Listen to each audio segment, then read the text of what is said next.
Alrighty, pushers. It's time for another episode of Mr. B AP US History.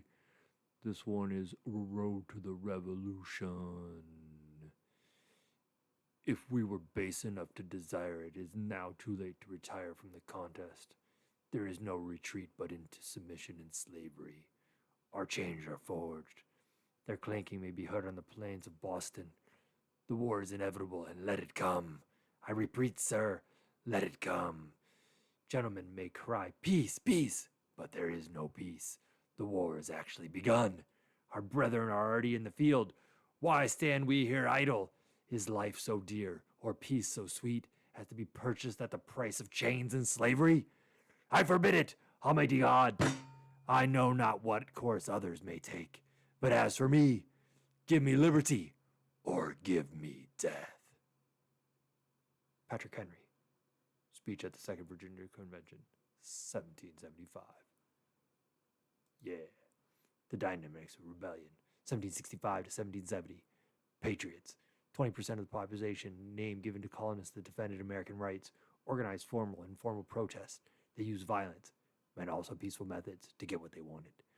Formal protests in the politics of the crowd. Formal protests began with Virginia's House of Burgesses. This is where Patrick Henry gave that killer speech that we started off the show with. It was the first formal body to lead the protests. The Stamp Act Congress, 1765. In response to the Stamp Act, 9 colonial assemblies sent delegates to New York City. They petitioned Parliament for a repeal of the Stamp Act.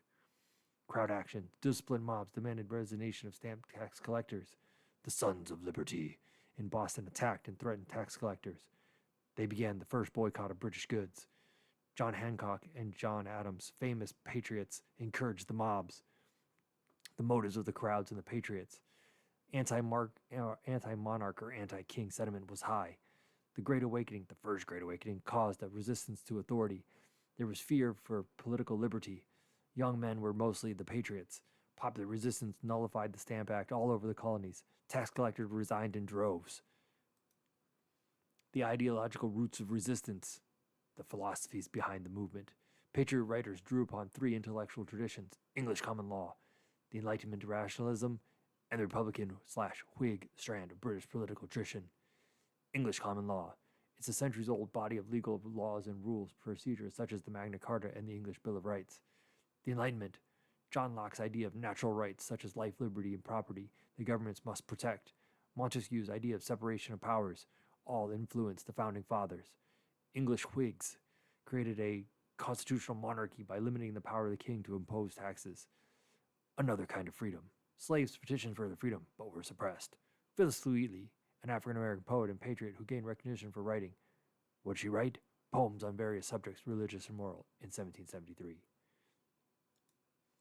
Parliament and the Patriots square off again. Parliament repeals the Stamp Act and reduces the Sugar Act only to a penny a gallon. But they passed the Declaratory Act of 1766, which reaffirmed Parliament's power to make laws/tax the colonists. Charles Townshend comes to power and passes the Townshend Acts of 1767, which put taxes or duties on colonial imports such as paper, paint, glass, and tea. Funds raised were to pay for salaries of royal governors and officials that had previously been paid by the colonial assemblies. Now they were going to be paid by the king, and therefore would be loyal to the king. Colonists responded with a second boycott, which became known as the non-importation movement. The Daughters of Liberty, kind of related to the Sons of Liberty, consisted of American women, patriots who boycotted British goods and produced large quantities of, quote, homespun cloth to replace British cloth. Merchants, farmers, and ordinary people were pressured by the patriots to boycott, even if they really didn't care about the movement. American resistance only increased British determination. Parliament sent British troops to Boston to enforce the laws. The problem of the West. 4 groups interested in westward expansion. Land speculators. Officers who served in the 7-Year War, or the French and Indian War, were promised land grants and wanted them. Indian traders wanted to sell Indian land. Squatters. That's a vocabulary word for people that migrated and just picked an empty spot and claimed it as their own. All these groups were angered by the proclamation of 1763. Parliament repeals the Townshend Act. The second boycott works. British merchants and manufacturers petitioned for a repeal because it was costing them too much. Mercantilism was backfiring on them. Parliament keeps a tax on the tea. The Boston Massacre. In 1770, 9 British soldiers, redcoats, fired into a crowd and killed 5 people. The incidents used by the Patriots propaganda against British rule. Sovereignty or power is debated. Patriots claim that colonial assemblies are equal to Parliament. Parliament will dispute that claim. The Road to Independence, 1771 to 1776. Famous patriot Samuel Adams and other radicals persuaded the town hall meetings, to set up a committee of correspondence. Committees were set up by other representative bodies across the colonies, allowing patriot leaders to communicate with each other when new threats to freedom occurred. These committees took action when Parliament passed the Tea Act of 1773. The Tea Act of 1773 made British tea less expensive than smuggled Dutch tea. That sounds very nice. Even with the 3 pence a pound tax. This must have been a very low tax. Radical patriots did not want colonists to have access to high-quality cheap tea, because those patriots or those colonists love their high-quality cheap tea, if it meant paying taxes. So to stop delivery of the tea, which they knew people would drink and buy because it was high-quality cheap tea. I mean, who wouldn't want to buy that tea? The Sons of Liberty, disguised as Indians, snuck aboard 3 ships and threw almost $1 million worth of tea into the Boston harbor. This became known as the Boston Tea Party. King George III was outraged. British Parliament passed the Coercive Acts of 1774 to force the Massachusetts to pay for the tea and submit to imperial authority.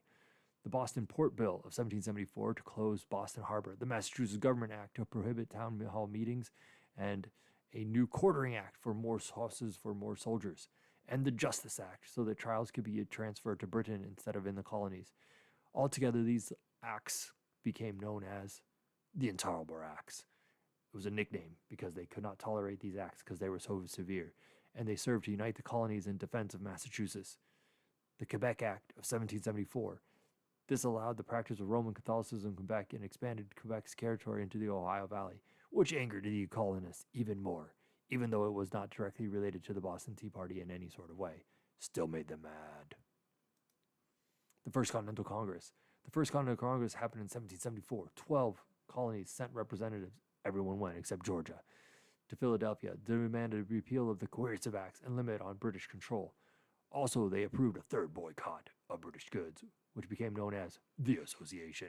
They issued the Declaration of Rights and Grievances and arranged to meet again if needed. The British Parliament responded by declaring the Continental Congress illegal and demanding that Americans pay for their defense and acknowledge Parliament's authority to tax the colonies. Lord North imposed a naval blockade, that means boats, on American trade and ordered General Gage to suppress dissent in Massachusetts, rising of the countryside.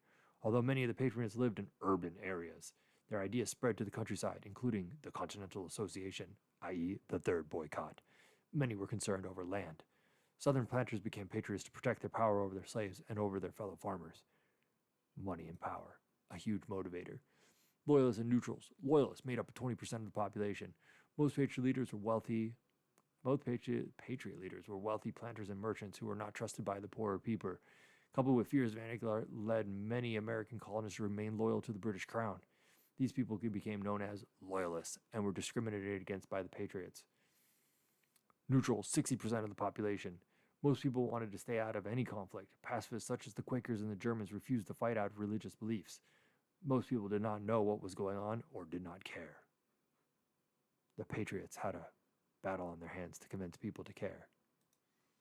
Violence in the West and the East. Lord Dunmore's War, 1774. Virginia's royal governor took over Fort Pitt and, using the Virginia militia, fought a war against the Shawnee Indians and won, forcing the natives to give up their land in Ohio and Kentucky. Dunmore's War was viewed by American Western settlers as their declaration of independence against the British and the hated Proclamation of 1763. Armed resistance in Massachusetts, 1774. General Gage, the military governor of Massachusetts, ordered British troops to seize Patriot armories and guns. An army of 20,000 militiamen, Minutemen, as they were called, because they were ready to mobilize in a minute's notice. They were yeoman farmers who would just pick up guns and go fight for their country. They mobilized to safeguard American colonial militia depots. Lexington and Concord, 1775. General Gage orders soldiers to march on Concord. Paul Revere, the famous patriot, warns patriots that the British are coming, the British are coming, the British are coming, and the Minutemen respond. Shots are fired. Pew, pew, pew, pew. First at Lexington, then at Concord. British troops are forced to retreat back to Boston. Fighting killed about 70 British and 49 colonists. It is the first battle of the American Revolution. Some people call it the shot heard around the world. The Second Continental Congress. The Second Continental Congress happened in 1775. All 13 colonies sent representatives to Philadelphia, including Georgia. The Battle of Bunker Hill. While they're meeting, there's a battle in Bunker Hill in 1775. Colonists lose to the British but inflict heavy casualties. Moderates, this is where the famous saying, "Don't shoot till you see the whites of their eyes," happens. Moderates in the Continental Congress wing approval for the Olive Branch Petition, quote unquote, which expressed loyalty to the king and asked for a redress of grievances. Radical patriots and colonists prepare for war by creating a Continental Army and appointing none other than George Washington as commander-in-chief. Also, they decided to invade Canada, which turned out to be an epic failure. Fighting in the South between loyalists led by Governor Dunmore versus the Patriots. Dunmore created a black regiment made up of slaves that had fled their Patriot owners, prompted many to call for independence from Great Britain. Occupying Kentucky, Daniel Boone, the famous frontiersman, led settlers to Kentucky in 1775 and settled near Lexington. They became patriots so as to fight the British and their native allies and keep their new land. Thomas Paine's Common Sense, January 76. It was a pamphlet widely circulated around the colonies. It attacked King George III and monarchies in general. It used logical arguments and emotion to convince Americans to become independent. It promoted the idea of making America a republic, a type of government in which elected officials make and enforce the laws. Very persuasive. Sold hundreds of thousands of copies, helped convince many of the neutrals to support independence. Thomas Jefferson and the Declaration of Independence, July 4th, 1776, America's birthday. Declaration of Independence, primarily written by Thomas Jefferson, but he had some help, explained the reasons or justifications for independence. It was based on Enlightenment ideas. Specifically, all men are created equal, with certain unalienable rights, including life, liberty, and the pursuit of happiness. Popular sovereignty, the idea that power comes from the people, and also listed 27 grievances against King George III. And finally, declared independence. Very popular in their colonies, and also won support in France and Germany. That was a lot of notes. Hope you all appreciate it and learn lots and lots of things. Make sure you like, comment, add, subscribe. And until next time, Mr. B, out.